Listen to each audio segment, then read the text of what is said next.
Hello friends, welcome to your channel MPR। आशा करती हूँ कि आप सभी स्वस्थ होंगे, निरंतर अपने एग्ज़ाम की तैयारी कर रहे होंगे। हमने अभी UGC नेट की तैयारी की थी, जिसको हमने हिस्ट्री से सॉल्व किया था सारे प्रीवियस ईयर के क्वेश्चंस को। नेट का एग्ज़ाम हो गया है, आई होप आप सबका क्लियर भी हो जाएगा। लेकिन अब आगे क्या करना है, तो अभी MP सेट भी आ रही है। यदि आपका नेट में थोड़े बहुत कम चांसेस हैं कि शायद होगा नहीं होगा, इस कश्मकश में है, तो प्लीज़ आप MP सेट की तैयारी कीजिए। उसके बाद फिर MP असिस्टेंट तो आने वाला है, प्रोफेसर का असिस्टेंट प्रोफेसर आएगा।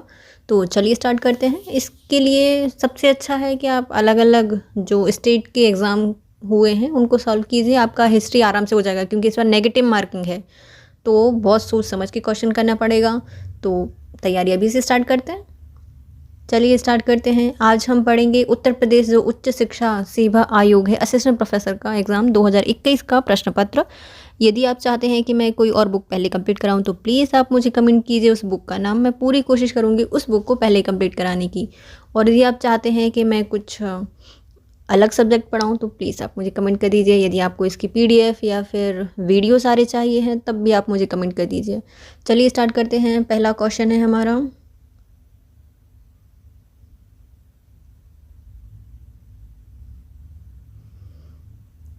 कुतुबन ने एक रहस्यात्मक प्रेमाख्यान के काव्य पुस्तक हिंदी में लिखी है, उसका नाम क्या है? तो उसका नाम है मृगावती। ये बहुत जगह क्वेश्चन आया है ना। देखो इसमें सिर्फ क्या दिक्कत होती है, इसमें देखो 3 जो ऑप्शन दिए गए हैं, मृगावती, मृगनयनी और मधुमालती। मधुमालती में तो सबको नहीं होता है, लेकिन इसमें जो मृगावती और जो मृगनयनी है, इसमें बहुत लोगों को कन्फ्यूज़न हो जाता है। चलिए हम इसको याद करते हैं। लेकिन जो कुतुबन की रहस्यात्मक प्रेमाख्यान का काव्य पुस्तक है, उसका नाम है मृगावती। नेक्स्ट आते हैं, हम उनको देखते हैं लेखक और उनकी पुस्तकें, है ना। कुतुबन के द्वारा क्या लिखी है? मृगावती लिखा गया है। लेकिन मृगनयनी वृंदावन लाल शर्मा जी की है। मलिक मंजन के द्वारा लिखी गई है मधुमालती, और मुल्ला दाऊद के द्वारा लिखी गई है चंद्रायन। देखो इसको कैसे याद किया था? कुतुबन, बन में क्या होते हैं? मृग होते हैं, है ना। तो मृगवती याद रहेगा। मृग कहाँ होते हैं? वन में होते हैं। तो कुतुबन, मृगवती। और वृंदावन लाल शर्मा, तो वृंदावन में जितनी भी गोपियाँ थीं उनके मृग जैसे नैन थे, तो मृग नैनी जो वृंदावन लाल शर्मा जी की है। मलिक मंजन, तो कई लोग मधुमालती की दतोन बना के मंजन करते हैं, तो मलिक मंजन से संबंधित है मधुमालती। और मुल्ला दाऊद की है चंदायन। मुल्ला दाऊद मतलब दारू पीते हैं भैया। सिर्फ ट्रिक है याद करने की, है ना। कोई बिल्कुल सीरियस नहीं लेगा कि नहीं मुल्ला तो दारू नहीं पीते, नहीं पीते हैं। मुल्ला दाऊद दारू पीते हैं जब चांद निकल आता है। तो चंदायन मुल्ला दाऊद की है। नेक्स्ट देखते हैं क्वेश्चन, निम्नलिखित में से कौन सा सुमेलित नहीं है? बताइए। कुछ पुस्तकें दी गई हैं, उनके लेखक दिए गए हैं, और बताना है इसमें कौन सा सही नहीं है। पहला, अवध इन रिवोल्ट, ये रुद्रांशु मुखर्जी के द्वारा लिखी गई है, पहला सही हो जाएगा। द प्रेजेंट अमन, ये लिखी गई है एरिक स्टोक के द्वारा। द राज ऑफ रानी, यह मीना भार्गव के द्वारा नहीं लिखी गई है। तो ये शायद तृप्ति है ना, तपते हैं तो उनके द्वारा लिखी गई है। द लास्ट मुगल्स, ये लिखी गई है विलियम डेलरिम्पल के द्वारा। डेलरिम्पल। चलिए हम इनको याद करते हैं पुस्तकों को। पहले आते हैं अवध इन रिवोल्ट, 1857 से 58 में लिखी गई, रुद्रांशु मुखर्जी के द्वारा लिखी गई। जब अवध में हुआ था ना, रिवोल्ट हुआ था, वहाँ के सारे लोग रोए थे, रुद्रांशु सब रोए थे, तो रुद्रांशु मुखर्जी के द्वारा लिखी गई है। द प्रेजेंट आर्म्ड, ये लिखी गई है एरिक स्टोक के द्वारा। मतलब बहुत सारा एक स्टॉक बना के रखा है, आर्म्ड का मतलब हथियारों का। राज ऑफ द रानी, देखो तृप्ति रॉय के द्वारा लिखी गई। मैं सब कुछ तप्ती जैसा याद था, तो तपता है जब राज होता है रानी का, तो सब लोग तपते हैं। तो राज ऑफ द रानी तृप्ति रॉय के द्वारा लिखा गया है। द लास्ट मुगल, यह विलियम डेलरिम्पल के द्वारा लिखा गया है। डेलरिम्पल, तो जब लास्ट मुगल थी ना, तो पूरा एम्पायर क्या हो गया था? डल हो गया था। The decline of the Mughal, देखो डिक्लाइन हो गया है मतलब भड़बड़ा के नीचे गिर गया, डिक्लाइन हो गया, तो मीना भार्गव के द्वारा इसको लिखा गया है। नेक्स्ट आती है नीले पानी की क्रांति, ब्लू वाटर पॉलिसी से निम्नलिखित में से किसका संबंध है? जो ब्लू वाटर पॉलिसी है, इससे संबंधित हैं हमारे फ्रांसिस्को दी अल्मेडा। पुर्तगाल के प्रथम वायसराय के रूप में फ्रांसिस्को दी अल्मेडा का भारत आगमन 1505 में हुआ था। 1509 तक ही भारत में रहे थे। इन्होंने पुर्तगाली सरकार की ओर से यह निर्देश दिया गया था कि भारत में ऐसे दुर्गों का निर्माण करें जिसका उद्देश्य सिर्फ सुरक्षा न होकर हिंद महासागर के व्यापार पर पुर्तगाली नियंत्रण स्थापित करना भी हो। इसके द्वारा अपनाई गई यह नीति नीले वाटर पॉलिसी या नीले पानी की नीति, ब्लू वाटर पॉलिसी के नाम से, शांत जल की नीति के नाम से जानी जाती है। 1508 में अल्मीडा संयुक्त मुस्लिम नौसैनिक बेड़े मिस्र, तुर्की और गुजरात के साथ चोल के युद्ध में वॉर ऑफ चोलास 1508 में पराजित हुए थे। अगले वर्ष 1509 में अल्मेडा ने इसी संयुक्त मुस्लिम बेड़े को पराजित किया था। इसने हिंद महासागर में पुर्तगालियों की स्थिति को मजबूत करने के लिए समुद्री नीति को भी बहुत ज़्यादा अलग से और अधिक महत्व दिया था। इन्होंने कौन सी समुद्री नीति और जो कॉटेज की जो नीति है वो भी इन्हीं के द्वारा अपनाई गई थी। नेक्स्ट आते हैं 1842 में बुंदेला विद्रोह के दमन में किसने अंग्रेजों की मदद की थी? तो इनका नाम है मर्दन सिंह के द्वारा अंग्रेजों की मदद की गई थी बुंदेला विद्रोह को दबाने के लिए। 8 अप्रैल 1842 ईस्वी को बुंदेलखंड में बुंदेला विद्रोह की भागीदारी अंकित की गई। इसके नेतृत्वकर्ता थे नरहट के मधुकरशा और गणसज, चंदापुर के बहादुर सिंह, गुणा के विक्रमजीत सिंह, चिरगांव के वक्त सिंह और जाखलोन एवं जो पिपरिया है उनके थे भुजबल सिंह, महीप सिंह। हीरापुर के राजा हृदय शाह थे, मदनपुर के डेलन सिंह थे और दिलवाड़ा के गौड़ ठाकुर नरवर सिंह जैसे अनेक बुंदेला, लोधी और गौड़ ठाकुरों ने भागीदारी निभाई थी। तो एक क्वेश्चन आ जाता है कहाँ से कौन से राजा का संबंध है, तो हम इनको देखते हैं। जैसे कि नरहट से आते हैं मधुकर शाह और गणसज मतलब पूरे गण सजे हुए हैं मधु पीकर नरहट में। और चंद्रपुर के हैं जवाहर सिंह और गुणा के हैं विक्रमजीत सिंह, चिरगांव के हैं वक्त सिंह, जाखलौन के और पिपरिया से आते हैं भुजबल सिंह और महीप सिंह, हीरापुर के आते हैं राजा हृदय शाह, मदनपुर से आते हैं डेलन सिंह, दिलवाड़ा के आते हैं गौड़ ठाकुर और नरवर से आते हैं नरवर सिंह कहाँ से आते हैं नरवर सिंह और जो गौड़ ठाकुर हैं वो आते हैं दिलवाड़ा से। नेक्स्ट आते हैं चार्ल्स फ्रेजर ने बुंदेल विद्रोह के दमन हेतु रणनीति तैयार की थी। बुंदेला विद्रोह का दमन करने के लिए ठाकुर मर्दन सिंह और राजा वक्तवली ग्वालियर के सिंधिया, ओरछा की रानी आदि ने अंग्रेजों की सहायता की थी। किन किन ने की थी? तो बुंदेला विद्रोह का दमन करने के लिए ठाकुर मर्दन सिंह पहले लड़ रहे थे लेकिन फिर अंग्रेजों के साथ हो गए। वक्तवली और ग्वालियर के सिंधिया, ओरछा की रानी ने अंग्रेजों की सहायता की थी। शाहगढ़ राजा वक्तवली और बानपुर राजा मर्दन सिंह ने अंग्रेजों ने मदद मांगी। चूँकि बुंदेला विद्रोह इनकी रियासत में भी लूटपाट कर रहे थे और ये दोनों राजा अंग्रेजों की मदद से सिंधिया द्वारा अधिग्रहित अपना क्षेत्र प्राप्त करना चाहते थे, अतः ये दोनों राजा अंग्रेजों की मदद के लिए तैयार हो गए। कौन कौन से? तो शाहगढ़ के हैं राजा बख्तवली और बानपुर के हैं राजा मर्दन सिंह। इन दोनों ने ही अंग्रेजों की मदद क्यों की थी? क्योंकि जो बुंदेला विद्रोह है इनके कारण इनकी रियासत में भी लूटपाट हो रही थी और ये चाहते थे कि जो सिंधिया ने इनसे राज्य ले लिए हैं वो अंग्रेजों की मदद से वापस ले लिए जाएँ, तो इसलिए अंग्रेजों की मदद कर रहे थे। शाहगढ़ राजा बख्तबली ने 22 दिसंबर 1842 को हीरापुर के राजा हृदय शाह को पकड़कर अंग्रेजों के हवाले कर दिया। बानपुर के राजा मर्दन सिंह ने 24 जनवरी 1844 में प्रमुख विद्रोह मधुकर शाह को पकड़कर अंग्रेजों के हवाले कर दिया। नेक्स्ट आते हैं 1690 में जॉब चारनॉक ने अंग्रेज कोठी की स्थापना कहाँ की थी? तो इन्होंने सूतनाती में, जो सूतनाती जगह है सूतनाती, वहाँ पर एक कोठी की स्थापित की थी। किसने? चौरनाक ने 1690 में। फरवरी 1690 में कंपनी के अधिकारी जॉब चारनॉक के नेतृत्व में और मुगल समझौता हो जाने पर जॉब चारनॉक को बंगाल में कंपनी के एजेंट के रूप में नियुक्त किया गया। 10 फरवरी 1691 को जॉब चारनॉक ने सूतनाती में अंग्रेज फैक्ट्री की स्थापना की। 1698-99 में बंगाल के सूबेदार अंजिमुशान की नियुक्ति के बाद कंपनी को 1200 रुपये देने पर सूतनाती, गोविंदपुर और कालीकाता की जमींदारी प्राप्त हो गई। कालीकाता, गोविंदपुर और सूतनाती को अभी आधुनिक कलकत्ता कहा जाता है, जिसकी नींव जॉब चारनॉक ने रखी थी। कालांतर में कलकत्ता में फोर्ट विलियम की नींव भी पड़ी। फिर आते हैं प्रथम आंग्ल सिख युद्ध की पहली लड़ाई कहाँ हुई थी? जब आंग्ल सिख युद्ध हुआ था तो पहली लड़ाई थी मुदकी में। मुट्ठी भर से सिख लड़े थे मुदकी में। मुदकी का युद्ध 13 दिसंबर 1845 को सिख नेता लाल सिंह के नेतृत्व में सेना सतलज नदी पार करके फिरोजपुर की ओर बढ़ी। दूसरी ओर सर ह्यूगफ के नेतृत्व में ब्रिटिश सेना भी लुधियाना की ओर बढ़ी। फिरोजपुर में 12 मील दूर पर दोनों सेनाओं का आमना सामना हुआ। सिख सेना 40,000 के लगभग थी और अंग्रेज़ों की सेना 11,000 सैनिक थे। यद्यपि सिख बड़ी सेना बड़ी वीरता से लड़ी, लेकिन सेनापति लाल सिंह के युद्ध स्थल से भाग जाने के कारण सिख सेना को पराजय का सामना करना पड़ा, जिससे सिखों को काफ़ी हानि हुई थी। नेक्स्ट आते हैं, निम्नलिखित में से श्रीलंका का विद्यालंकार बिहार में किसे त्रिपिटकाचार्य की उपाधि प्रदान की गई थी? तो इनका नाम है राहुल सत्कांत्यन को। राहुल सत्कांत्यायन 34 वर्ष की आयु में 1927 में श्रीलंका गए।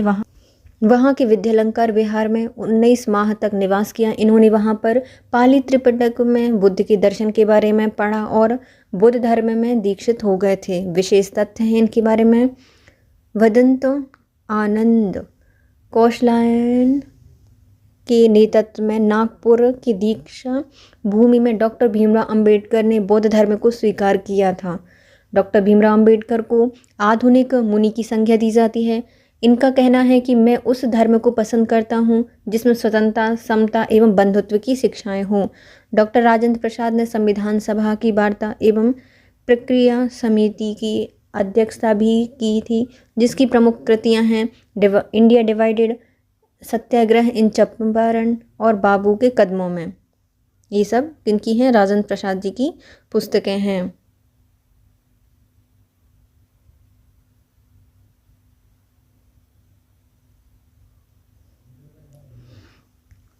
व्यपगत का सिद्धांत किस राज्य पर 1852 में लागू किया गया था? तो 1852 में लागू किया गया था उदयपुर में। लॉर्ड डलहौजी ने व्यपगत के सिद्धांत के अनुसार निम्न राज्यों का अधिग्रहण किया था। सतारा को 1848 में, जैतपुर संबलपुर को 1849 में, बाघाट 1850, उदयपुर 1852, झांसी 1853, नागपुर 1854। 1856 में डलहौजी ने अवध का विलय कुशासन के बहाने से किया था।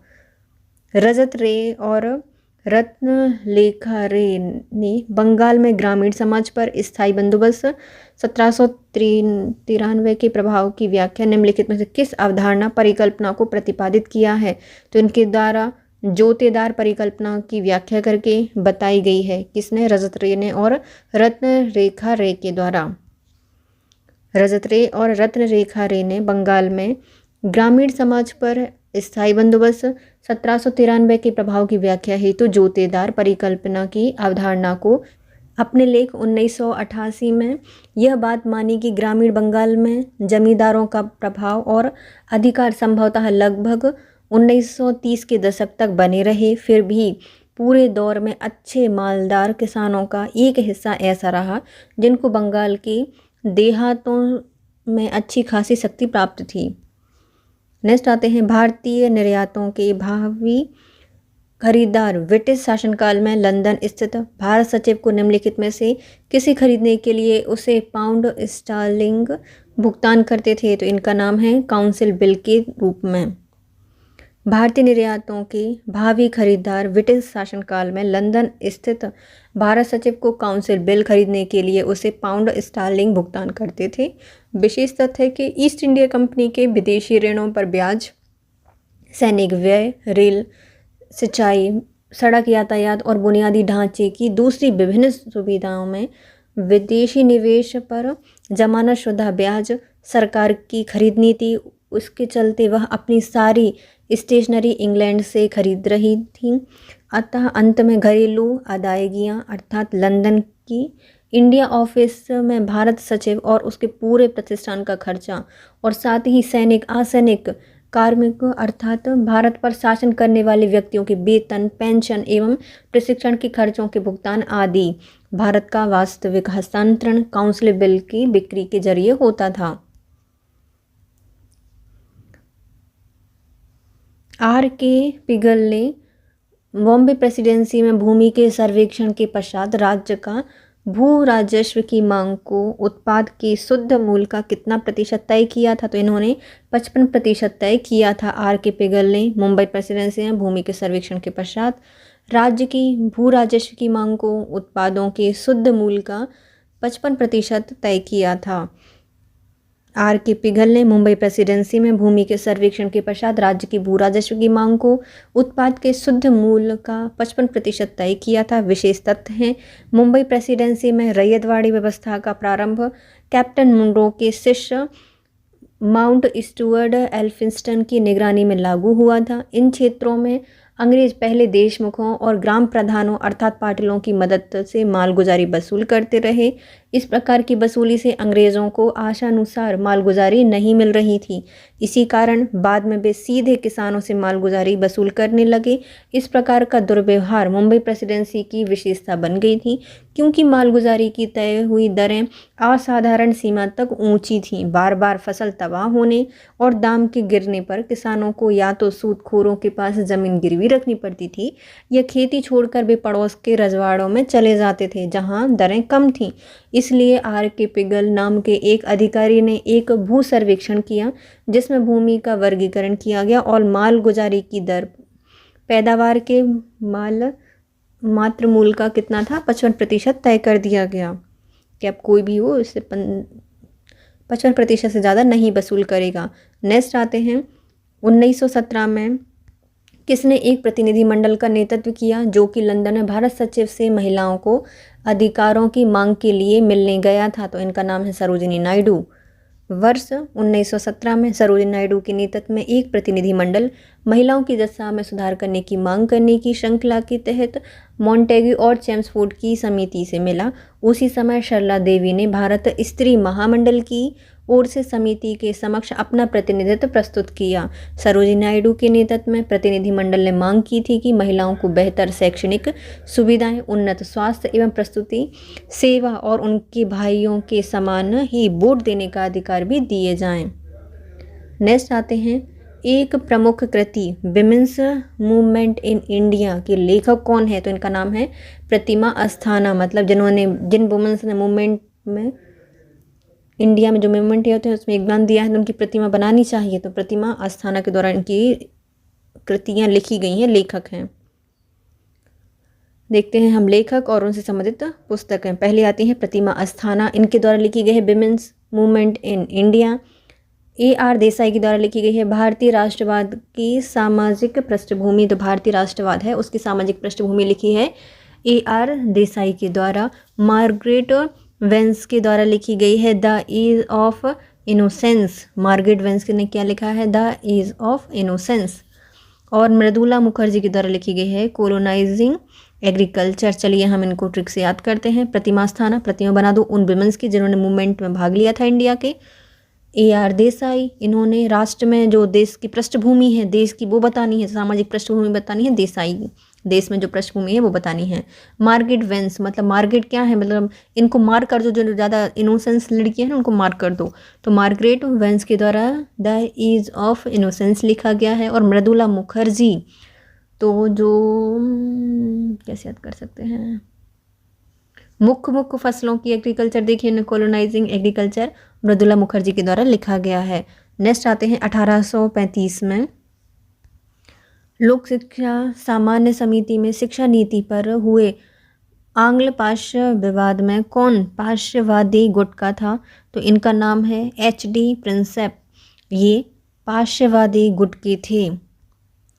लॉर्ड मैकाले ने भारतीयों को शिक्षा प्रदान करने के लिए अधोमुखी निषेधन अर्थात इन्फिल्ट्रेशन थ्योरी का सिद्धांत दिया था, जिसकी घोषणा लॉर्ड ऑकलैंड ने की थी।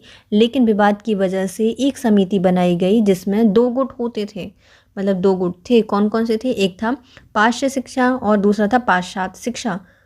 पाश्य विद्या के अनुगामी, जो पाश्य शिक्षा के अनुगामी थे, जो शिक्षा समिति के सचिव HT प्रिंसेप और HH विल्सन थे, इनके अनुसार भारत में संस्कृत अरबी के अध्ययन को प्रोत्साहन दिया जाना चाहिए। ये लोग विज्ञान के अध्ययन को महत्व देते थे, परंतु विज्ञान की भाषा भी देसी होनी चाहिए जो कि आम जनता के लिए सहज हो। वॉरेन हेस्टिंग और लॉर्ड मिंटो ने भी पाश्य विद्या का ही समर्थन किया था, तो वॉरेन हेस्टिंग और लॉर्ड मिंटो बोलते हैं कि भैया भारतीयों के लिए पाश्य शिक्षा दो। नेक्स्ट आते हैं पाश्चात्य शिक्षा या पाश्चात्य विद्या के समर्थक। अंग्रेजी भाषा को शिक्षा के माध्यम के रूप में होना चाहिए, इसके समर्थन का नेतृत्व लॉर्ड मुनरो एल्फिंस्टन कर रहे थे। लॉर्ड मैकाले जो उस कार्यकारिणी परिषद के कानूनी सदस्य थे जिसे बाद में शिक्षा समिति का सभापति नियुक्त किया गया था, उसने भारतीय संस्कृति एवं साहित्य का तिरस्कार करते हुए कहा था कि यूरोप की एक अच्छी पुस्तकालय की एक अलमारी का एक कक्ष भारत और अरब के समस्त साहित्य से अधिक मूल्यवान है। 2 फरवरी 1835 को अपना महत्वपूर्ण स्मरण पत्र लिखा और परिषद के सामने रखा, जिसे तत्कालीन गवर्नर जनरल विलियम पेंटिक ने 7 मार्च 1835 को स्वीकार किया और अंग्रेजी भाषा को भारत में शिक्षा का माध्यम बना दिया। नेक्स्ट आते हैं 1921 में गांधी जी की मुहिम को बढ़ाने के लिए स्वराज नामक समाचार पत्र किसने प्रारंभ किया था, तो इनका नाम है टी प्रकाशम, मतलब प्रकाश लाए थे स्वराज्य से। तो टी प्रकाशम श्री तुरी प्रकाशम पुतलू एक भारतीय स्वतंत्रता सेनानी, आंध्र प्रदेश के पहले मुख्यमंत्री जो अपनी ईमानदारी, सत्यनिष्ठा और साहस के लिए जाने जाते हैं। वे पेशे से एक वकील थे, लेकिन वकालत का अभ्यास छोड़कर स्वतंत्रता संग्राम में कूद पड़े और सारा पैसा राष्ट्र के लिए दान कर दिया। वे तेलुगु, अंग्रेजी और तमिल में स्वराज पत्रिका के संपादक बने थे। नेक्स्ट आते हैं विशेष तथ्य, पहले लेखक और उनसे समाचार पत्र और पुस्तकें। चित्तरंजन दास, इनकी चित्त में है स्वराज, तो स्वराज अंग्रेजी भाषा में निकालते थे। फॉरवर्ड, वंदे मातरम और इंडिया फॉर फ्रीडम, तो इनका चित्त किस में लगा है, स्वराज में लगा है। इंडिया को फॉरवर्ड करने में लगा है, वंदे मातरम में लगा है और इंडिया फॉर फ्रीडम के लिए लगा था। नेक्स्ट आते हैं सी राजगोपालाचारी। राजगोपालाचारी में भी क्या है, स्वराज्य है, सत्यमेव है और द नेशनल वॉइस है। तो राजगोपालाचारी हैं, इन गोपाला करते हुए क्या किया, स्वराज लेकर आए, सत्यमेव लेकर आए और नेशन की वॉइस बन गए। फिर आते हैं वी.एम. मालावारी, माल है भैया इनके पास, तो वॉइस ऑफ इंडिया इनकी है। देखो द नेशन वॉइस, मतलब नेशन की वॉइस कौन है, राजगोपालाचारी हैं, लेकिन वॉइस ऑफ इंडिया कौन है, वॉइस बन गए। तो वॉइस तो उसी के पास होगी जिसका माल होगा, है ना, जिसका माल होगा वॉइस होगी। तो वॉइस ऑफ इंडिया किनकी है, वी.एम. मालावारी की है। नेक्स्ट आते हैं मोतीलाल नेहरू, इन्होंने इंडिपेंडेंट और द वॉइस ऑफ फ्रीडम लिखी है। देखो 3 वॉइस हो गई अपने पास, द नेशनल वॉइस, नेशनल की या नेशन की जो वॉइस थी वो राजगोपालाचारी की थी, है ना, गोपाल जी के पास है। और वॉइस ऑफ इंडिया, वॉइस मालावारी के पास है, जिनका ज़्यादा माल है तो मालावारी है। और वॉइस ऑफ फ्रीडम ये मोतीलाल नेहरू के पास है। भैया जो वॉइस ऑफ फ्रीडम के लिए लड़ेगा उसको मोतियों की माला पहनाई जाएगी, तो द वॉइस ऑफ फ्रीडम है मोतीलाल नेहरू की। जवाहरलाल नेहरू की है नेशनल हेराल्ड, जवाहरलाल नेहरू की कौन सी है, नेशनल हेराल्ड। नेक्स्ट आते हैं किसने 1940 में जेल से एक पत्र लिखा जिसमें कहा गया कि व्यक्तियों को मारना पड़ेगा ताकि राष्ट्र जीवित रहे सके, आज मैं जरूर मरूंगा ताकि भारत स्वतंत्रता और यश प्राप्त कर सके। ये किनका था, तो ये था सुभाष चंद्र बोस का। किसका था, सुभाष चंद्र बोस का पत्र था। सुभाष चंद्र बोस ने 1940 में जेल में एक पत्र लिखा जिसमें कहा था व्यक्ति को मरना पड़ेगा ताकि राष्ट्र जीवित रह सके, आज मैं मरूंगा ताकि राष्ट्र स्वतंत्रता और यश प्राप्त कर सके। विशेष तथ्य देखते हैं, सुभाष चंद्र बोस, ईश्वर की पवित्र सुगंध खाकर कहता हूँ कि मैं भारत तथा उसके 38 करोड़ वासियों की स्वतंत्रता के लिए अपने अंतिम सांस तक युद्ध करता रहूँगा। ये सुभाष चंद्र बोस का है। जतिन दास ने कहा था लाहौर षड्यंत्र केस 1929 में सभी क्रांतिकारियों के साथ जतिन दास भी गिरफ्तार कर लिए गए थे। जेल में इन क्रांतिकारियों के साथ बहुत अमानवीय व्यवहार किया गया, जिससे परेशान होकर जतिन दास ने समस्त गिरफ्तार लोगों को राजनीतिक कैदी घोषित करने की मांग की और भूख हड़ताल की, जहां पर 64वें दिन भूख हड़ताल के कारण जतिन दास की मृत्यु हो गई थी। फिर आते हैं जतेंद्र नाथ मुखर्जी, जिनके साथ बाघा भगत कहा जाता है ना, बाघा जतिन कहा जाता है इनको। हावड़ा षड्यंत्र केस 1910 में ही पकड़े गए थे। यह षड्यंत्र बाघा जतिन की उपमा में सुप्रसिद्ध जतिन नाथ मुखर्जी से संबंधित था। डिप्टी पुलिस सुप्रिटेंडेंट शामसुल आलम की हत्या के आरोप में बाघा जतिन पर हावड़ा षड्यंत्र केस चलाया गया, जिसमें उन्हें 1 वर्ष की कारावास की सजा हुई थी। 9 सितंबर 1915 को बालासोर उड़ीसा में पुलिस मुठभेड़ में जतिननाथ मुखर्जी बाघा जतिन शहीद हो गए थे। नेक्स्ट आते हैं, स्वदेशी आंदोलन के दौरान किसने स्वदेशी स्टीम नेविगेशन कंपनी की स्थापना की थी? स्वदेशी स्टीम नेविगेशन कंपनी की स्थापना की गई थी चिदम्बरम पिल्लई के द्वारा। स्टीम नेविगेशन, तो स्वदेशी की स्टीम निकली तो उन्हें अपनी पल्ली वल्ली ओढ़ ली, तो चिदम्बरम पिल्लई के द्वारा इसको प्रारंभ किया गया था।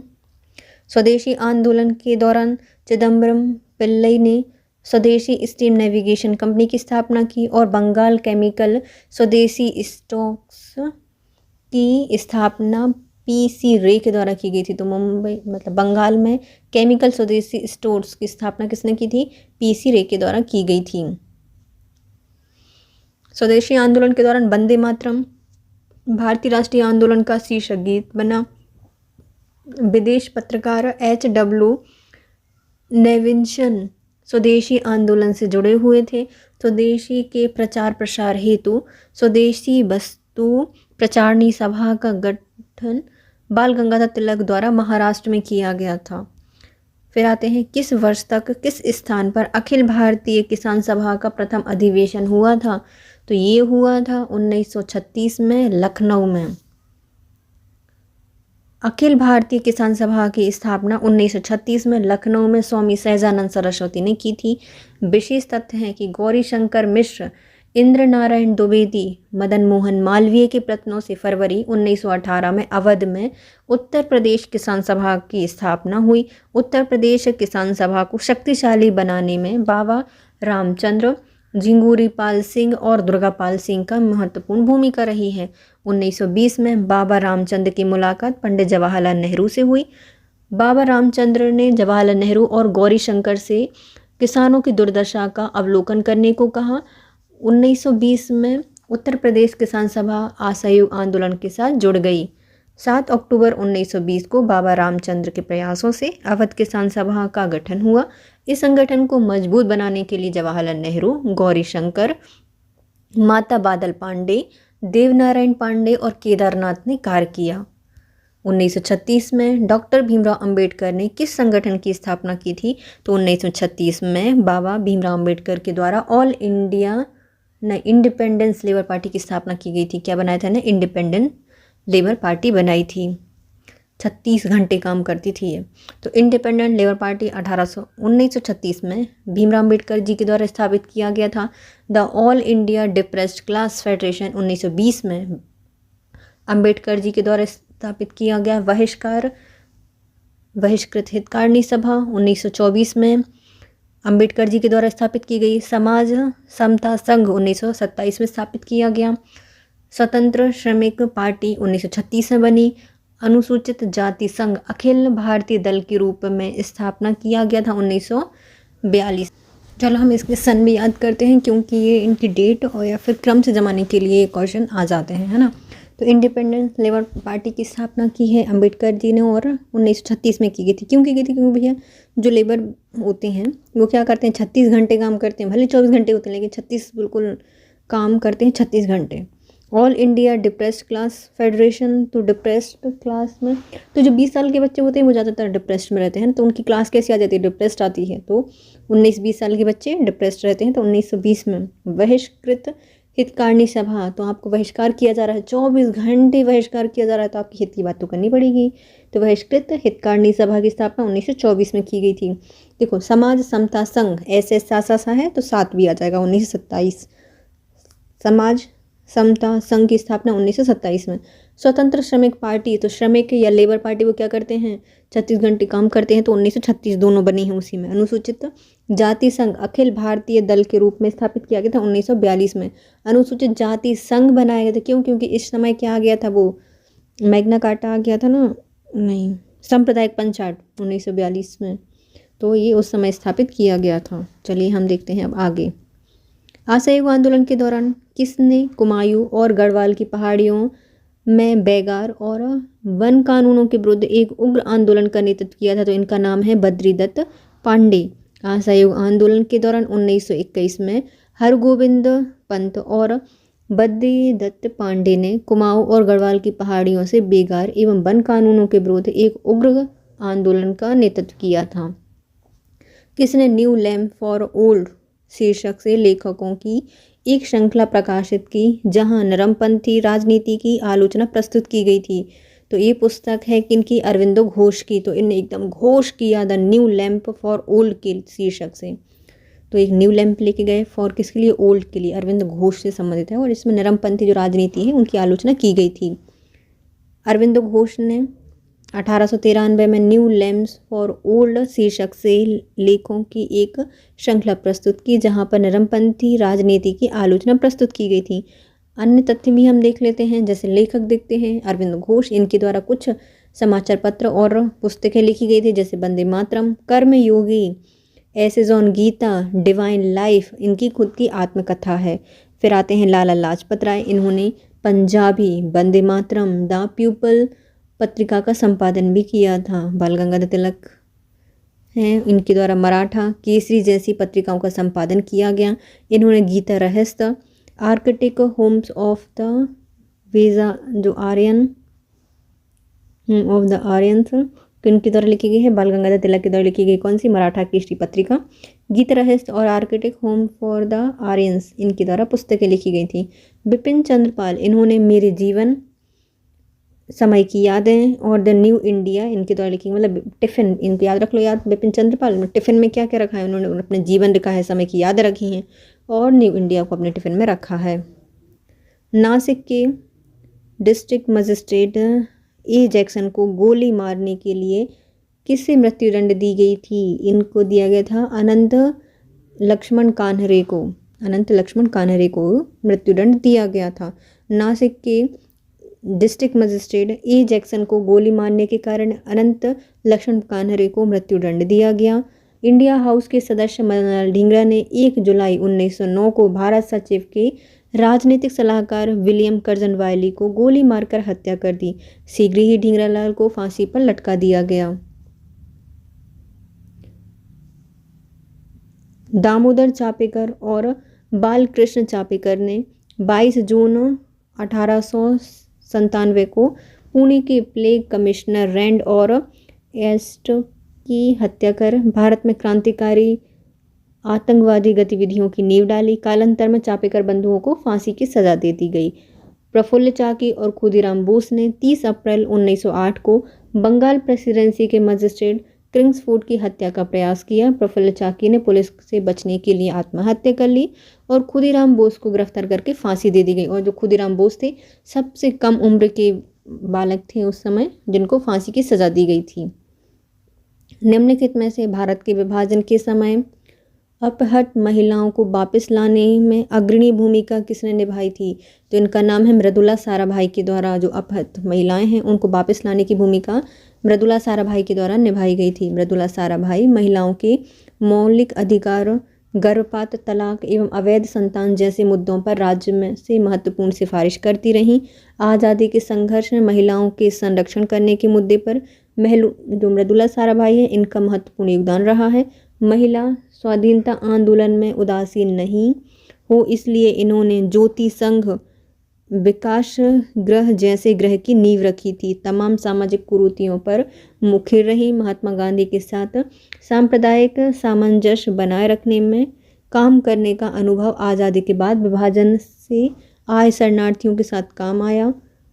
सीमा रेखा के दोनों तरफ से इन्होंने हजारों महिलाओं को बाहर निकाला और उनका पुनर्वास कराया था। नेहरू लियाकत समझौता 1950 में किस बात से निपटने के लिए किया गया था, तो जो अल्पसंख्यक की सुरक्षा एवं अधिकार के लिए हुआ था नेहरू लियाकत समझौता। लियाकत अली पंडित जवाहरलाल नेहरू के समझौता 1950 में दिल्ली पैक्ट के तहत दोनों देशों के बीच शरणार्थी, संपत्ति और अल्पसंख्यकों के अधिकारों के मुद्दे पर समझौता हुआ था। उद्योग विकास विनिमय अधिनियम, जिसमें औद्योगिक क्षेत्रों में लाइसेंस राज की आधारशिला रखी, संसद द्वारा कब पारित किया गया था, तो इसको 1951 में पारित किया गया था। उद्योग विकास विनिमय अधिनियम, जिसमें औद्योगिक क्षेत्र में लाइसेंस राज्य की आधारशिला संसद द्वारा 1951 में पारित की गई थी। उद्योग अधिनियम 1951 के तहत नए औद्योगिक उपक्रम की स्थापना करने, वर्तमान उपक्रम द्वारा नई मद का विनिर्माण करने, उद्योग के स्थल में परिवर्तन करने, वर्तमान क्षमता में पर्याप्त रूप से विस्तार करने और अन्य सभी प्रयोजनों के लिए औद्योगिक लाइसेंस प्राप्त करने की जरूरत होती थी। 1949 में संविधान सभा में किसने कहा था कि भारतीय सिविल सेवा के सदस्यों ने भारतीय संघ के प्रति देशभक्तिपूर्ण निष्ठा का व्यवहार दिखाया है? तो ये कहा गया था सरदार वल्लभ भाई पटेल के द्वारा। 1949 में संविधान सभा में सरदार वल्लभ भाई पटेल ने अंतरिम सरकार के अपने पूर्ववर्ती अनुभव का स्मरण रखते हुए 10 अक्टूबर 1949 को भारतीय संविधान सभा की बहस में कहा था, मैं इस सभा के रिकॉर्ड के लिए यह कहना चाहता हूं कि यदि पिछले 2 या 3 वर्षों में सिविल सेवा के अधिकारियों ने देशभक्ति की भावना से और निष्ठा से काम नहीं किया होता तो यह संघ समाप्त हो गया होता। आप सभी प्रांतों के प्रीमियरों से पूछिए, क्या कोई भी प्रीमियर सिविल सेवा अधिकारी के बिना काम करने को तैयार है? वह तत्काल त्यागपत्र दे देगा, उसका गुजारा नहीं है। हमारे पास सिविल सेवा के बचे हुए कुछ ही अधिकारी थे। हमने उन थोड़े से व्यक्तियों के साथ बहुत कठिनाई से कार्य किया है।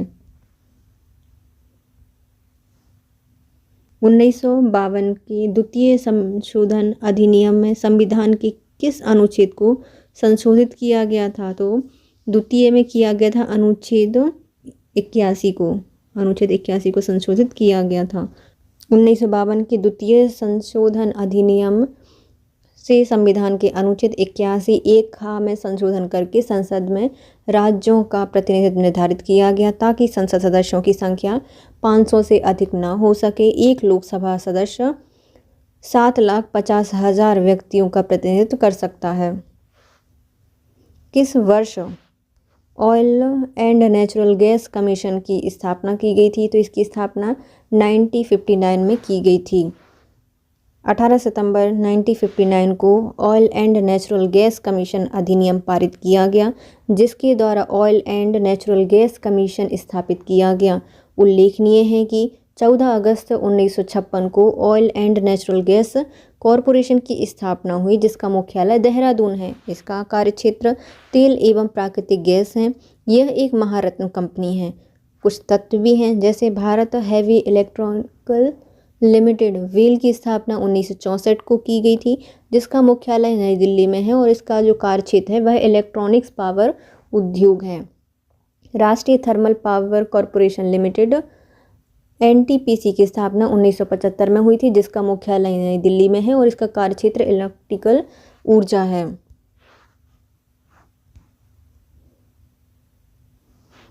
Indian oil corporation limited IOCL की स्थापना 1959 को की गई थी, जिसका मुख्यालय नई दिल्ली में है और इसका कार्यक्षेत्र डीजल गैस एवं पेट्रोकेमिकल है।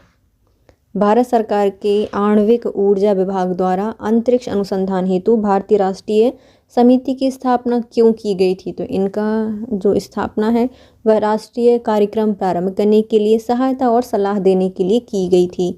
भारत सरकार के आणविक ऊर्जा विभाग द्वारा अंतरिक्ष अनुसंधान हेतु भारतीय राष्ट्रीय समिति की स्थापना 1962 में डॉक्टर विक्रम साराभाई ने की थी, जिसका कार्य अंतरिक्ष कार्यक्रम प्रारंभ करने के लिए सहायता एवं सलाह हेतु निर्माण किया गया था। Judgement on history and historians किसने लिखी है? तो ये पुस्तक लिखी है जे वर्कहार्ट के द्वारा। जे वर्कहार्ट के द्वारा लिखी गई है। जेकब वर्कहार्ट के द्वारा लिखी गई है judgement on history and historians. Berlin के द्वारा लिखी गई है फॉर एसे ऑन लिबर्टी। मैन के मनहीम के द्वारा लिखी गई है आइडियोलॉजी एंड एटोपिया। और द बटरफील्ड के द्वारा लिखी गई है the origin of modern science. 1933 में पारित निम्नलिखित में से किस विधान ने हिटलर और उसकी सरकार की 4 वर्षों के लिए निरंकुश ताकत प्रदान की थी, तो ये की गई है विशेषाधिकार अधिनियम के तहत। मार्च 1933 में पारित विशेषाधिकार अधिनियम विधानों ने हिटलर और उनकी सरकार को 4 वर्षों के लिए निरंकुश ताकत प्रदान की थी। चुनाव में निस्सियों को मात्र 44% ही मत प्राप्त हुए थे। फिर भी हिटलर ने राष्ट्रीय आपात की घोषणा की और एक पूर्णतः नियंत्रित राइक्सटैग, जिसमें उसने नवनिर्वाचित कम्युनिस्ट सदस्यों को भाग नहीं लेने दिया था, इसके द्वारा उसको अधिनायकवादी अधिकार प्रदान किया गया। 89 क्रांति अब प्रारंभ हो चुकी थी। अपनी नई व्यवस्था को हिटलर ने तृतीय राइख की संज्ञा दी थी, जिसने यह घोषणा की थी कि इसका तीसरा राइख हजारों वर्ष तक बना रहेगा। जब न्यूरेमबर्ग कानून 1935 के द्वारा यहूदी और यहूदी मूल वाले लोगों को जर्मन नागरिकता प्राप्त करने और उनके एवं विशुद्ध जर्मनों के बीच शादी विवाह करने पर रोक लगा दी गई। यहूदियों पर यह प्रतिबंध लगा दिए गए कि भी किसी जर्मन महिला को सेविका नियुक्त नहीं कर सकते। इस बात पर भी यहूदियों को बाध्य किया गया कि जब कभी भी वे बाजार या गलियों में निकलें तो अपनी पोशाक पर डेविड के पीले तारा लगाएं। इसे घेटों में रहने पर बाध्य कर दिया गया था। आर्चव कानून ये 1923 में आया था। इटली में चुनावी कानून था। उन्मुक्ति अधिनियम यह अमेरिका राष्ट्रपति इब्राहिम लिंकन ने 1 जनवरी 1863 में पारित किया था। The Protestant ethic and the spirit of capitalism किसने लिखी है? तो यह पुस्तक मैक्स वेबर के द्वारा लिखी गई है। मैक्स वेबर की पुस्तक का नाम है the Protestant ethics and the spirit of capitalism. Francis Fukuyama के द्वारा the end of history and the last man, the origin of political order लिखा गया है। एडवर्ड शाइद के द्वारा लिखी गई है ओरिएंटलिज्म 1978। कल्चर एंड एम्पीरियलिज्म भी किनके द्वारा लिखी गई है? एडवर्ड शाइद के द्वारा लिखी गई है। कौन कौन सी? Orientalism and culture and imperialism. Andre Gunder Frank के द्वारा लिखी गई है the orient, global economy in the Asian age. यह परिकल्पना किसने प्रतिपादित की है कि साम्राज्यवाद पूंजीवाद में अंतर्निहित एक अधिकार बाजार के लिए होड़ का परिणाम था? ये J.A. हब्सन के द्वारा कहा गया है। J.A. हब्सन ने 1903 में प्रकाशित पुस्तक इम्पीरियलिज्म आ स्टडी में यह परिकल्पना प्रतिपादित की कि साम्राज्यवाद पूंजीवाद में अंतर्निहित एक अधिकार बाजार के लिए होड़ का परिणाम है। हब्सन का तर्क था कि यदि राष्ट्रीय आय का और अधिक भाग श्रमिकों को मजदूरी के रूप में दिया जाता है तो पूंजीपतियों को शुद्ध लाभांश के रूप में कम मिलता, या यदि धनी लोगों पर भारी कर लगाया जाता है तथा प्राप्त धन को जन कल्याण के कार्यों में लगाया जाता है तो अतिरिक्त पूंजी संचयन की समस्या नहीं होगी, ना ही वास्तविक साम्राज्यवाद होगा। बंडूरा सम्मेलन में पारित प्रथम नाम गुटनिरपेक्ष आंदोलन शिखर बैठक में स्वीकृत सिद्धांतों में कौन सा नहीं था? तो इसका संबंध था पारस्परिक अनाक्रमण से, शांतिपूर्ण सह अस्तित्व से और एक दूसरे के मामले में हस्तक्षेप से, लेकिन विदेशी आक्रमण के विरुद्ध पारस्परिक सुरक्षा से संबंधित नहीं था। 1955 में इंडोनेशिया के राष्ट्रपति अहमद सुकर्नो ने 7 से 24 अप्रैल तक बंडुंग में एशियाई और अफ्रीकी देशों का एक सम्मेलन आयोजित किया। सम्मेलन में 29 देशों ने भाग लिया था। इसमें सम्मिलित विशिष्ट नेताओं में जवाहरलाल नेहरू, चीनी प्रधानमंत्री चाउ एन लाई, मिस्र प्रधानमंत्री बाद में राष्ट्रपति बने गमाल अब्दुल नासिर की नाम विशेष रूप से उल्लेखनीय है। इस सम्मेलन में बहुत से ऐसे देश भी जैसे पाकिस्तान, ईरान, इराक, फिलीपींस, तुर्की और थाईलैंड शामिल हुए थे, जो कि संयुक्त राज्य के तत्वाधान में बनाए गए थे। सैनिक गुटबंधन के सदस्य थे, तथापि इसमें सर्वानुमति से स्वीकृत विज्ञप्ति में इन विचारों का स्पष्ट प्रतिपादन किया गया था, जिसमें गुट निरपेक्ष के कतिपय मूलभूत सिद्धांत समाहित थे। बंडुंग सम्मेलन गुट निरपेक्ष आंदोलन के इतिहास का एक महत्वपूर्ण पड़ाव था। साथ ही यह एशिया अफ्रीका के देशों का, जिसमें दुनिया की आधी आबादी बसती थी, उसका सबसे बड़ा सम्मेलन था। नेक्स्ट आते हैं विशेष तथ्य में देखने हैं पंचशील समझौता। पंडित जवाहरलाल नेहरू ने पंचशील समझौते को बौद्ध दर्शन से लेकर भारतीय विदेशी नीति में समाहित कर दिया। पंचशील में 5 सिद्धांतों का समन्वय था। पहला, एक दूसरे की क्षेत्रीय अखंडता संप्रभुता का सम्मान करेंगे, परस्पर अनाक्रमण करेंगे, समानता और पारस्परिक हित होंगे, एक दूसरे के आंतरिक मामलों में हस्तक्षेप नहीं करेंगे और शांतिपूर्ण सह अस्तित्व होगा। नेल्सन मंडेला को जेल की सज़ा कब हुई थी? तो इनको जेल की सज़ा हुई थी 1964 में। 5 अगस्त 1962 को नेल्सन मंडेला को मजदूरों को हड़ताल के लिए उकसाने, बिना अनुमति देश छोड़ने के आरोप में गिरफ्तार किया गया और उन पर मुकदमा चलाया गया। 1964 में आजीवन कारावास की सज़ा सुनाई गई। विशेष तथ्य है कि नेल्सन मंडेला को 1964 से 1990 तक रंगभेद और अन्याय के खिलाफ लड़ाई करने के चलते उन्हें जेल में जीवन के 27 वर्ष गुजारने पड़े। इन्हें रॉबिन द्वीप के कारागार में रखा गया, जहां उन्हें कोयला मजदूर के रूप में कार्य करना पड़ा। जेल में रहते हुए इन्होंने अपनी जीवनी लिखकर इसका प्रकाशन 1994 में long walk to freedom the autobiography of Nelson Mandela पुस्तक के रूप में किया।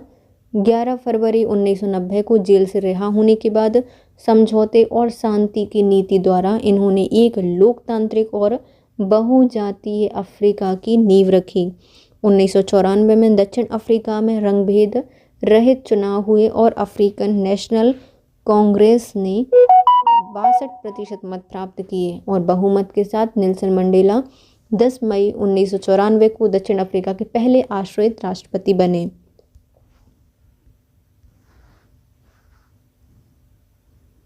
निम्नलिखित में से कौन सा संगठन विदेशी पूंजी निवेश और विदेशी व्यापार के उदारीकरण पर बल देता है? तो इसका नाम है विश्व व्यापार संगठन, जो कि विदेशी पूंजी निवेश और विदेशी व्यापार के उदारीकरण पर बल देता है। विदेशी व्यापार संगठन, विदेशी व्यापार संगठन, इसकी स्थापना जनवरी 1995 को हुई थी। मुख्यालय इसका जिनेवा स्विट्जरलैंड में स्थित है। अंतर्राष्ट्रीय मुद्रा कोष, जुलाई 1944 में इसकी स्थापना हुई थी। मुख्यालय वॉशिंगटन डीसी अमेरिका में स्थित है। विश्व स्वास्थ्य संगठन 7 अप्रैल 1948 में स्थापना हुई। मुख्यालय जिनेवा स्विट्जरलैंड में है। अंतर्राष्ट्रीय श्रम संगठन, इसकी स्थापना 1919 में अक्टूबर में हुई थी। इसका मुख्यालय जिनेवा स्विट्जरलैंड में स्थित है। दीवान ए मक्फी की रचना किसने की थी? तो दीवान ए मक्फी की रचना की गई है जेबुनिशा के द्वारा। किसने की है? जेबुनिशा के द्वारा की गई है। रचनाकार और उनसे संबंधित रचना, जेबुनिशा के द्वारा दीवान ए मक्फी लिखी गई है। आपकी जबान पे मक्खी बैठ गई तो बस जेबुनिशा, दीवान ए मक्फी। जहां आरा, इनका उपनाम था मक्फी। जहां आरा का इन्होंने लिखी है। मुनिश अल अरवाह और शाहिबिया, तो ये शहजादी थी तो इन्होंने शाहिबिया लिख दिया, शाहिबिया लिख दिया और क्या लिख दी? अरवाह। मुनिश अल अरवाह की रचना की गई है किन के द्वारा? जहां आरा के द्वारा, और मक्फी इनका उपनाम था। गुलबदन बेगम के द्वारा हुमायूं नामा लिखा गया है। जौहर अफ्तावची के द्वारा लिखी गई है तिज़किरात अल बाकियात, तो जेवर इनकी है जो कि तिजोरी में रखती हैं, सबको पता है, वाकियात है। तो तज़किरात अल वाकियात पुस्तक जौहर अफ्तावची के द्वारा लिखी गई है। खुद मीर गियासुद्दीन, कानून ए हुमायूं और हुमायूं नामा इनके द्वारा लिखा गया है। किसने लिखा है? खुद मीर के द्वारा, गियासुद्दीन के द्वारा क्या लिखा गया है? कानून ए हुमायूं या हुमायूं नामा लिखा गया है।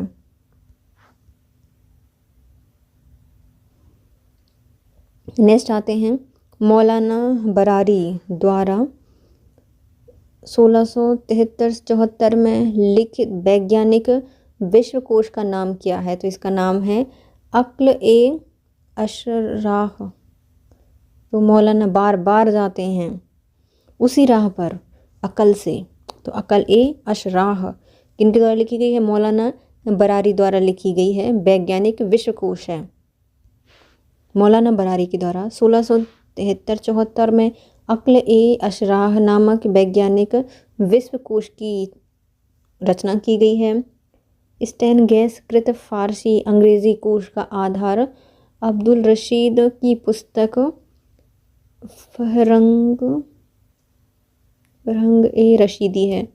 तो जो स्टेन गैस कृत फारसी एवं अंग्रेजी कोश है, अब्दुल रशीद की पुस्तक का नाम क्या है? फरहंग ए रशीदी। फ़क्र ए मुदव्विर द्वारा युद्ध कला पर लिखी गई पुस्तक का नाम क्या है? तो इसका नाम है अवध अल हब। अवध अल हब किसके द्वारा लिखी गई है? फ़क्र ए मुदव्विर के द्वारा लिखी गई है। तो फ़क्र ए मुदव्विर के द्वारा लिखी गई है अदब अल हर्व। अदब से रहते हैं हर बार, तो अदब अल हब का संबंध है फ़क्र ए मुदव्विर से। जिया उल दीन नक्शवी के द्वारा लिखी गई है तूतीनामा। जिया उल दीन नक्शवी के द्वारा क्या लिखा गया है? तूतीनामा लिखा गया है। मोहम्मद इब्न अहमद अल वरूनी के द्वारा लिखी गई है किताब अश सायदाना। मोहम्मद इब्न अहमद अल बरूनी के द्वारा लिखी गई है किताब अश शयादना। और अज्ञात लेखक हैं चचनामा के। नेक्स्ट आते हैं फारसी यात्री अब्दुल रज़ाक, जिसके शासनकाल में विजयनगर साम्राज्य आया था। किसके समय आया था? तो ये आए थे देवराय द्वितीय के समय। जो कृष्ण देवराय द्वितीय हैं वह उनके समय आए थे अब्दुल रज़ाक। 1442 में 42-44 के समथिंग आए थे। 1442 में आए थे अब्दुल रज़ाक देवराय द्वितीय के समय। और देवराय प्रथम के समय आए थे निकोलो कोंटी, 1420 से 22 तक रहे हैं। कृष्ण देवराय के समय आए थे डिमिंगो पायस, जो कि 1520 से 1522 तक रहे हैं। फिर आते हैं सुल्तानगढ़ी का मकबरा कहाँ पे है? तो सुल्तानगढ़ी का मकबरा है, यह नसरुद्दीन महमूद का मकबरा कहलाता है। नसरुद्दीन महमूद का मकबरा सुल्तानगढ़ी के मकबरे के नाम से जाना जाता है। सुल्तानगढ़ी का मकबरा यह इल्तुतमिश के पुत्र नसरुद्दीन महमूद का मकबरा है। 1231 में इसको निर्मित किया गया था, जो कि कुतुब मीनार से 3 मील दूर की दूरी पर मलकापुर में स्थित है। इल्तुतमिश भारत में मकबरा शैली के स्थापक का जन्मदाता माना जाता है। वैष्णव संत अंडाल को कौन सा मंदिर समर्पित है? तो इनका नाम है श्री विल्लुपथु। श्री विल्लुपथु जो मंदिर है वह वैष्णव संत अंडाल को समर्पित है। दक्षिण भारत की मीरा अंडाल तमिलनाडु की प्रसिद्ध कवि और संत थीं। इन्हें भूमि देवी धरती माता का अवतार माना जाता है। मार्गशीर्ष महीने के दौरान तिरुपवई पर्व पर प्रवचन होता था। श्री विल्लुपथु मंदिर अंडाल को समर्पित है। अधिकांश विष्णु मंदिरों में अंडाल के लिए एक अलग मंदिर होता है। अंडाल को भगवान विष्णु के प्रति समर्पित माना जाता है। नेक्स्ट आते हैं सिक्कों पर टकसाल का नाम लिखने की परंपरा भारत में किस सुल्तान ने शुरू की थी? तो इसका नाम है इल्तुतमिश। इसने सिक्कों पर टकसाल का नाम अंकित करने की परंपरा शुरू की थी। इल्तुतमिश प्रथम सुल्तान थे जिसने सिक्कों पर टकसाल जिस शहर में भी ढाले जाते हैं उसका नाम उत्कीर्ण कराने की परंपरा को प्रारंभ किया। सर्वप्रथम 1219 में चांदी के टंके पर इसके एक सिक्के पर टकसाल का नाम विलाल हिंद मिलता है। विशेष तथ्य आते हैं बलबन ने अलवर, सुल्तानपुर, फर्रुखाबाद में नए टकसाल गृह खुलवाए थे। अलाउद्दीन के सोने के सिक्के का भार 176 और 170 गेंद तक होता था। 167 और 170 गेंद के बीच में होता था। वे दिल्ली और देवगिरी से निर्मित किए जाते थे। इन सिक्कों पर अंकित अनुश्रुति भी पूर्व के सिक्कों से भिन्न है और इसमें एक और अल सुल्तान, अल आज़म और अलाउद्दीन वलदीन अबू अल मुज़फ़्फ़र, मोहम्मद शाह अल सुल्तान, खिलाफतेह नासिर, अमीर मुमनीन और दूसरी ओर सिकंदर सानी या मीन अल दूसरा नाम सिकंदर कहा के साथ टकसाल का नाम भी अंकित होता था, तिथि अंकित होती थी। इस प्रकार उसने अपने सिक्कों पर खलीफा का नाम भी हटवा दिया था। मोहम्मद तुगलक के समय सर्वाधिक टकसाल ग्रहों के सिक्के निर्मित किए गए थे, जहां पर दिल्ली, धार, रणथंभौर, लखनौती, सतगांव, सुल्तानपुर, मुल्क ए तिलंग, तुगलकपुर, तरहुत और दौलताबाद आदि हैं। विद्वान विद्या चक्रवर्तीन का संरक्षण कौन था? तो इनके संरक्षक रहे हैं बीरबल्लाल तृतीय। संरक्षक और उनसे संबंधित विद्वान जन बीरबल्लाल तृतीय विद्या चक्रवर्तीन से हैं। इनके संबंधित रुद्र प्रताप देव के द्वारा जगन्नाथ दास और बलराम दास को संरक्षण दिया गया था। कृष्णदेव राय के द्वारा अल्लाह सानी पेदना को संरक्षण दिया गया था। रायचूर के युद्ध में कौन पराजित हुआ था? तो रायचूर के युद्ध में पराजित हुए थे इस्माइल आदिल शाह। इस्माइल आदिल शाह पराजित हुए थे। 1520 में बीजापुर के सुल्तान इस्माइल आदिल खान ने उड़ीसा के गजपतियों से गठबंधन कर रायचूर दुआओं को अधिकृत कर लिया। इसको पुनः प्राप्त करने के लिए कृष्णदेव राय के अभियान का नूनुज ने वर्णन किया है। इसने 10 लाख सैनिकों के साथ प्रस्थान कर रायचूर दुआओं का घेरा डाला। 19 मई 1520 में दोनों पक्षों के निर्णात्मक युद्ध हुए। प्रारंभ में मुस्लिम सेना द्वारा तोपों के प्रयोग से सघन हिंदू सैनिक पंक्तियों को भारी क्षति पहुंची, लेकिन अंततः कृष्णदेव राय की सैन्य कुशलता की बदौलत मुस्लिम सैनिकों को तितर बितर कर दिया गया और इस्माइल आदिल खान ने स्वयं किसी प्रकार हाथी पर सवार होकर युद्ध मैदान से भागकर जान बचाई।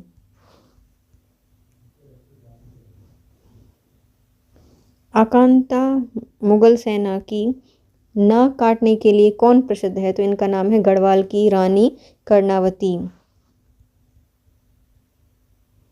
आकांता मुगल सेना की नाक काटने के लिए गढ़वाल की रानी कर्णावती प्रसिद्ध हैं। मेरुतुंग की प्रबंध चिंतामणि के अनुसार निम्नलिखित में से किसने मोहम्मद गौरी को हराया था? तो इनका नाम है नायिका देवी। नायक देवी के द्वारा मोहम्मद गौरी को हराया गया था और ये बताती है प्रबंध चिंतामणि मेरुतुंग की। 1178 में मोहम्मद गौरी ने गुजरात पर आक्रमण किया, जहां के शासक मूलराज या भीम द्वितीय ने अपनी विधवा मां नायिका देवी के नेतृत्व में आबू पहाड़ के निकट कशहद के मैदान पर मोहम्मद गौरी को पराजित किया। भारत में मोहम्मद गौरी की पहली पराजय थी। सिकंदर लोधी ने जब आक्रमण किया और दुर्ग ना जीत पाया, उस समय ग्वालियर का तोमर शासक कौन था? तो इनका नाम है मानसिंह। जब सिकंदर लोधी ने आक्रमण किया था और दुर्ग नहीं जीता था, उस समय मानसिंह ग्वालियर के शासक थे। सिकंदर लोधी राजपूत राजाओं को जीतने में अवश्य सफल रहा, परंतु ग्वालियर के तोमर शासक मानसिंह को पूर्णतः अपने वश में नहीं कर पाया। किस मुगल सेनापति के विरुद्ध रानी दुर्गावती ने अपना अंतिम युद्ध लड़ा था? तो ये अशरफ खां के विरुद्ध अपना अंतिम युद्ध लड़ा था। अकबर द्वारा 1564 में अशरफ खां को गढ़कटंगा पर अधिकार करने के लिए भेजा गया। चौरागढ़ के निकट रानी दुर्गावती ने मुगलों की विशाल सेना का मुकाबला किया। वह 2 दिन तक वीरतापूर्वक लड़ती रही। अंततः पराजय को निश्चय मानकर उन्होंने अपने सम्मान की रक्षा के लिए स्वयं को छुरा घोंपकर आत्महत्या कर ली।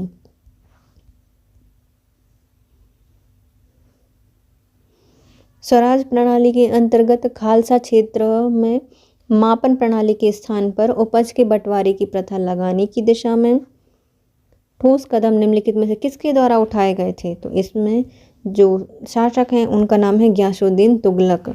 बरनी के इस संबंध में विवरण दिया गया है कि गयासुद्दीन तुगलक ने अलाउद्दीन की पैमाइश व्यवस्था, जिसके अंतर्गत जोत में आने वाले क्षेत्रों के अनुसार किसानों को राज्य का हिस्सा देना पड़ता था, उसको त्याग दिया और नस्क या हुक्म ए हासिल ज़मीन की पैदावार को मोटे तौर पर आंकना और बटाई प्रणाली को पुनः शुरू किया, जिसमें खालसा क्षेत्रों में मापन प्रणाली के स्थान पर उपज के बंटवारे की प्रथा लाने की दिशा में ठोस कदम उठाए गए जिससे किसानों को राहत देने वाला उपक्रम माना गया। अधिकारियों के युद्ध में शाहजहां के कौन से पुत्र ने बहादुरपुर के युद्ध में लड़ाई की थी? तो इनका नाम है शाह शुजा, जिन्होंने बहादुरपुर के युद्ध में लड़ाई की थी। उत्तराधिकार के युद्ध में शाहजहां के पुत्र शाह शुजा एवं शाही सेना सुलेमान शिकोह और मिर्जा राजा जयसिंह के नेतृत्व में बीच बनारस से 5 किलोमीटर दूर बहादुरपुर में फरवरी 1658 में युद्ध हुआ, जिसमें शाह शुजा पराजित हुआ और बंगाल वापस चला गया।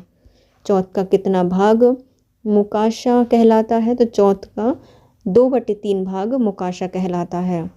शिवाजी ने अपनी आय में वृद्धि करने के लिए चौथ कर एकत्रित करने की शुरुआत की थी, जो कि मराठाओं के आय का प्रमुख साधन थी। बाद में चौथ कर अपने राज्य विस्तार में सहायक सिद्ध हुआ। ये कर पड़ोसी राज्य की सीमा तथा नगरों से तथा अपने प्रभाव क्षेत्र के नागरिकों से वसूल किए जाते थे। चौथ उस प्रदेश या नागरिक की वार्षिक आय का 1/4 1/4 भाग होती थी।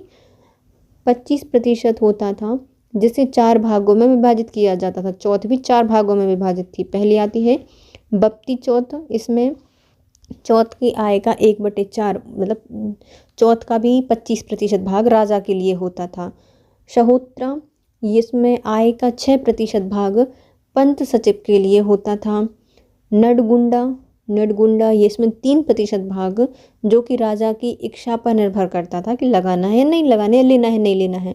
मुकासा, यह आय का 66% मतलब 2/3 भाग मराठा सरदारों को दिया जाता था।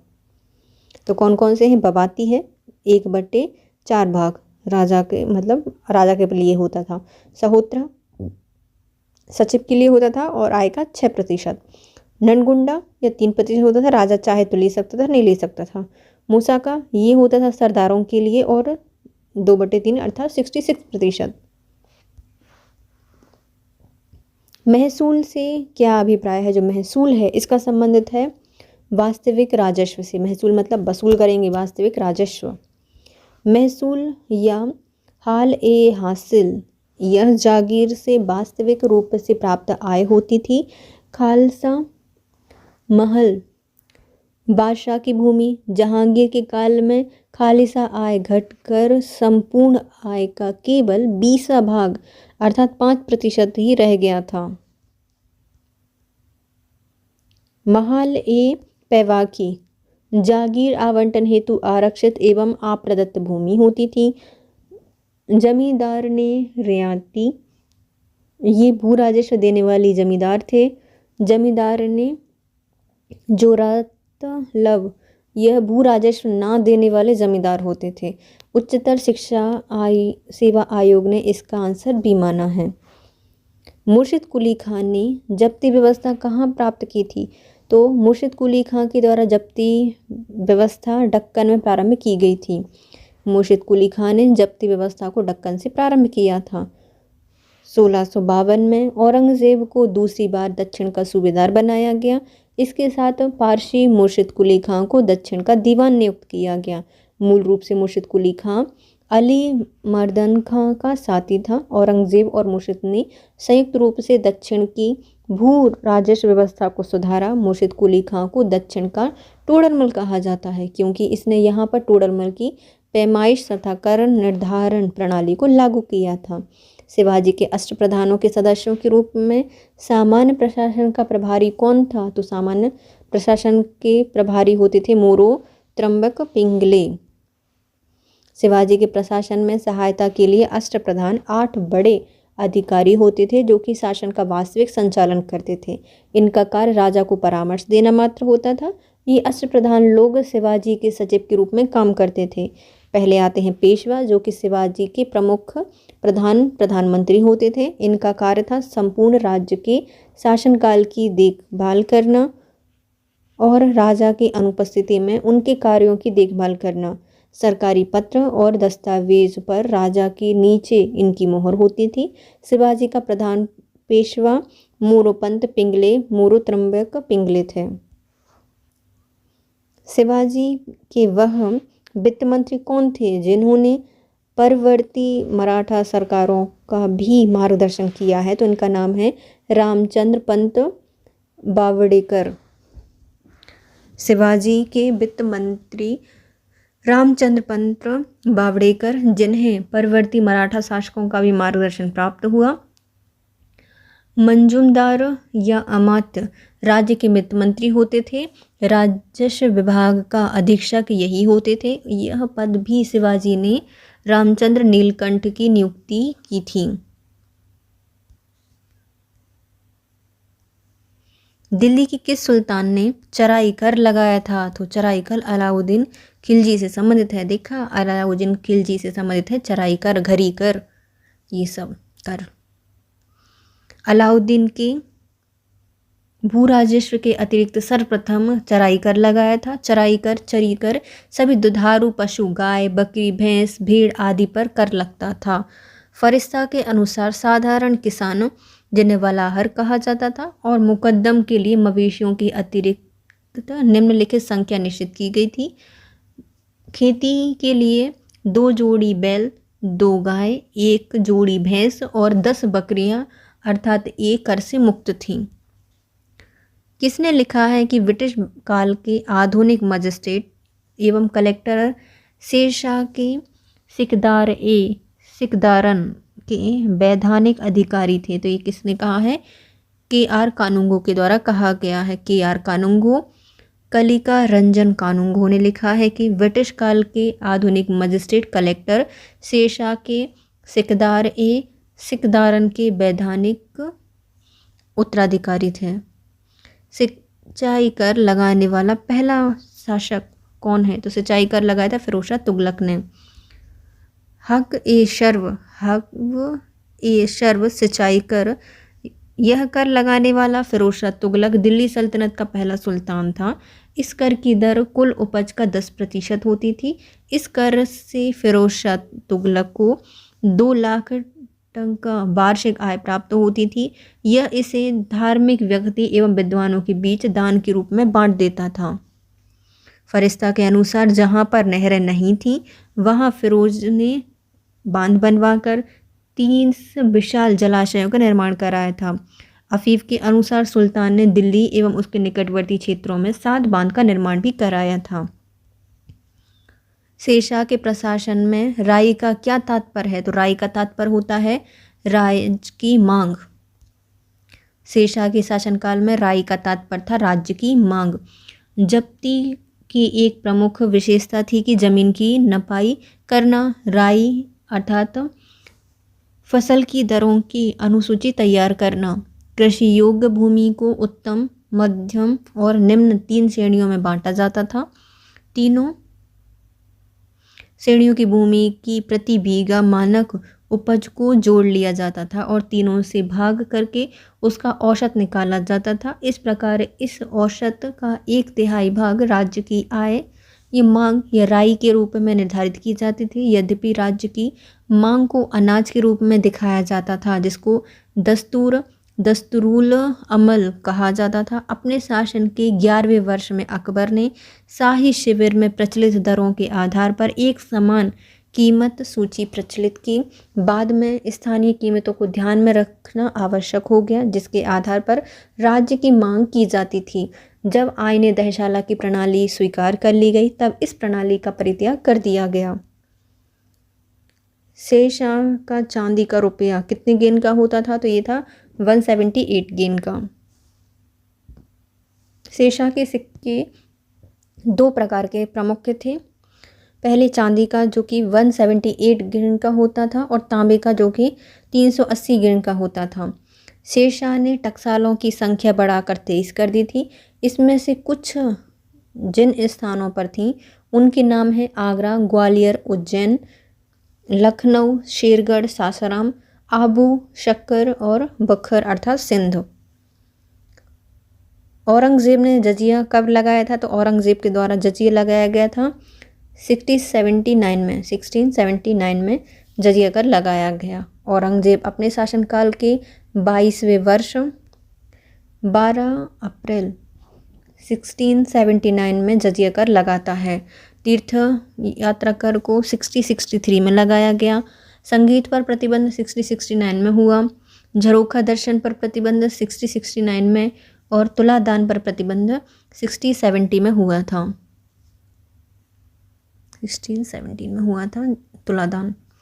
मुगल प्रशासन में शवनिर निगाह का क्या कार्य है? तो जो शव निगार है इसका संबंध है जमींदारों पर नियंत्रण करने से। शवनिह निगार मुगल प्रशासन में जागीरदारों पर नियंत्रण रखने के लिए एक महत्वपूर्ण अभिकरण शवनिह निगार होता था, जो कि जागीरदारों की कार्यवाही और जागीरों की तात्कालीन स्थिति का वितरण या विवरण केंद्र को भेजता रहता था। नेक्स्ट आते हैं, अकबर के शासनकाल के किस वर्ष में मनसब प्रदान किया गया था? तो इसको 11वें वर्ष में प्रदान किया गया था। अकबर के शासनकाल के 11 वर्ष में पहली बार मनसब प्रदान किए जाने का संदर्भ प्राप्त होता है।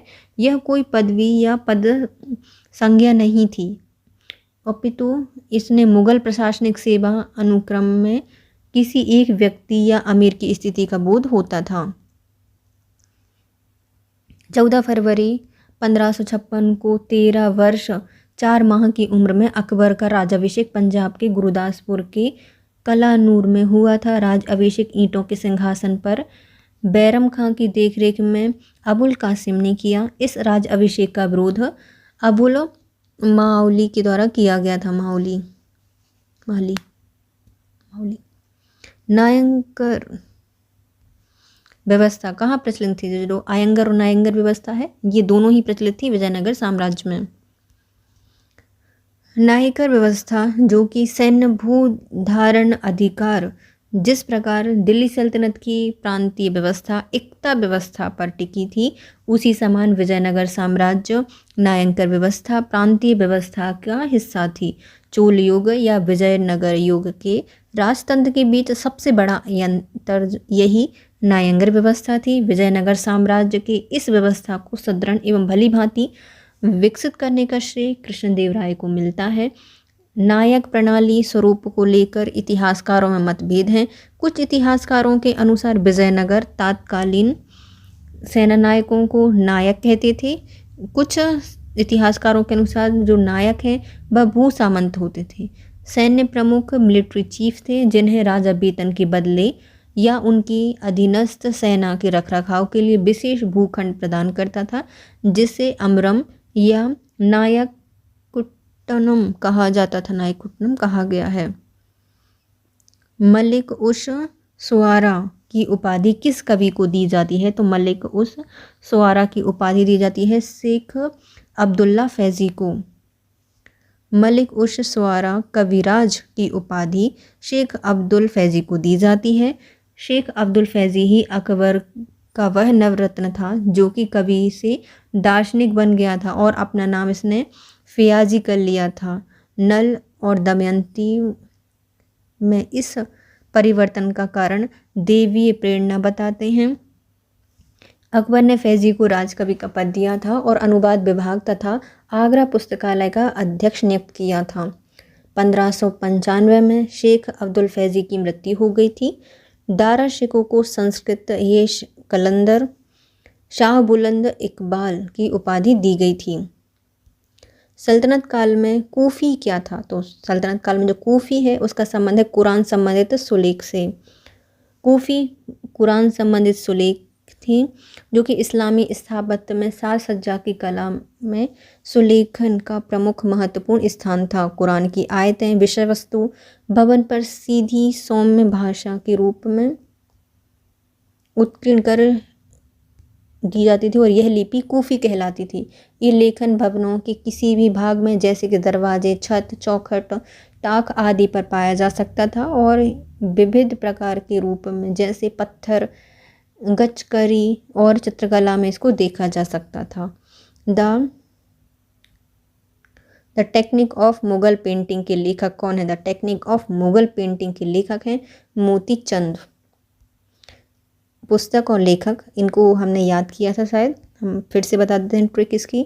तो जो टेक्निक है मुगल पेंटिंग वो कैसे? मोती को चूर चूर के बनाई, मोती के चूरे से पेंटिंग की गई है। तो Moti Chand the technique of Mughal painting से संबंधित है।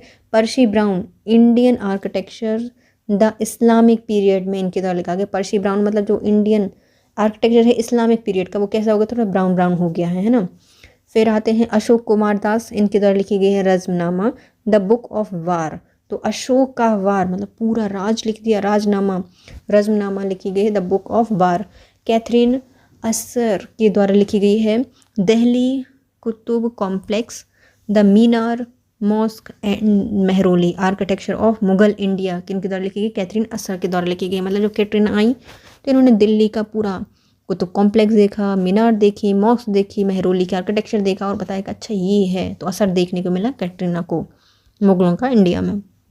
फिर आती है होला मोहल्ला, किसने प्रारंभ कराया था। जो होला मोहल्ला है इसको गुरु गोबिंद सिंह के द्वारा प्रारंभ कराया गया था।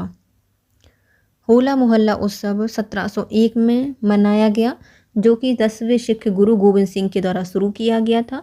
इस उत्सव को होली के विपरीत होला एक मर्दाना नाम दिया गया है और यह उत्सव हिंदू होली के अगले दिन मनाया जाता है। रंगों की जगह इस उत्सव में भाग लेने वाले लोग अलग अलग लड़ाइयों के हिस्सा लेकर अपनी ताकत और प्रदर्शन करते हैं।